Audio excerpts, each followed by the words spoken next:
এই হত্যাকাণ্ডটি হচ্ছে পূর্ব পরিকল্পনা থেকে এবং হচ্ছে পূর্বে একটি ক্ষোভ ছিল। ফারুক শেখ নামে একজন ব্যক্তি অজ্ঞাতনামা আসামিদের দ্বারা হত্যাকাণ্ডের শিকার হন। তারই প্রেক্ষিতে তার বাবা খালেক শেখ একটি হত্যা মামলা দায়ের করে গোয়ালন্দ থানায়।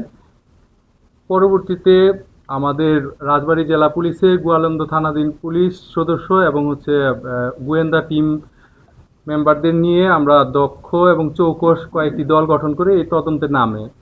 এরই প্রেক্ষিতে আমরা যা তথ্য এবং হচ্ছে গোয়েন্দা তথ্যের ভিত্তিতে জানতে পারি যে হচ্ছে এই হত্যাকাণ্ডে তারই আপন ভাই বারেক শেখ এটির সাথে জড়িত। পরবর্তীতে বারেক শেখকে আরও অধিকতর যখন জিজ্ঞাসাবাদ করা হয়, জানা যায় যে বারেক শেখকে এই হত্যাকাণ্ডে ঘটনার সাথে সংশ্লিষ্ট করার জন্য আরও দুইজনকে ভাড়া করেছিল। মূলত এই তিনজনকে আমাদের গোয়ালন্দ থানা পুলিশ গত 23 তারিখ রাত আনুমানিক 1টার দিকে আমরা অ্যারেস্ট করি। পরবর্তীতে বারেক শেখ এবং হচ্ছে বারেক শেখের তথ্যের ভিত্তিতে তার দুই সহযোগী সদস্যদেরকে গোয়ালন্দ থানাধীন এলাকা থেকেই হচ্ছে অ্যারেস্ট করা হয় এবং তাদের দেয়া তথ্যের ভিত্তিতে এই হত্যাকাণ্ডে ব্যবহৃত দুটি ধারালো দা, তাদের পরনের গেঞ্জি এবং প্যান্ট, পাশাপাশি মাস্ক হচ্ছে আমাদের গোয়ালন্দ থানা পুলিশ এবং হচ্ছে ডিবির পুলিশ সদস্যরা রিকভার করে। এই ঘটনার প্রেক্ষিতে আমরা এটি জানতে পারি যে হচ্ছে এই হত্যাকাণ্ডটি হচ্ছে পূর্ব পরিকল্পনা থেকে এবং হচ্ছে পূর্বে একটি ক্ষোভ ছিল।